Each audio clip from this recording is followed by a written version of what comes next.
સુરતથી સમાચાર ગુમ થયેલા 5 વર્ષના બાળકને પોલીસે ભારે જહેમત બાદ શોધી કાઢ્યો।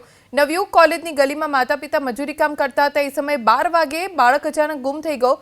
પરિવારે પોલીસને જાણ કરતા પોલીસે તપાસ શરૂ કરી। 100 થી વધુ સીસીટીવી ચકાસ્યા બાદ આખરે 10 કલાક પછી પોલીસે બાળકને શોધી કાઢ્યો। બાળક ચાલતા ચાલતા 7 કિલોમીટર દૂર ક્ષેત્રપાળ દાદાના મંદિર સુધી પહોંચી ગયો હતો। ચાલીને થાકી જતા ત્યાં જ સૂઈ ગયો। પોલીસે બાળકને પરિવારને સોંપતા પરિવાર ભાવુક થયો અને પોલીસનો આભાર માન્યો।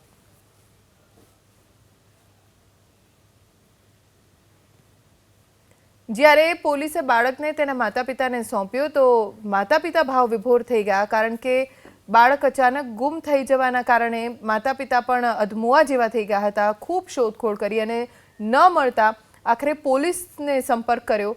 પોલીસે 10 કલાક પછી 100 જેટલા સીસીટીવી ફૂટેજ ચેક કર્યા પછી બાળકને શોધી કાઢ્યો। બાળક જ્યાંથી ગુમ થયો હતો ત્યાંથી 7 કિલોમીટર દૂર મળી આવ્યો। ત્યારબાદ પોલીસે માતા-પિતાને આ બાળકને સોંપ્યો।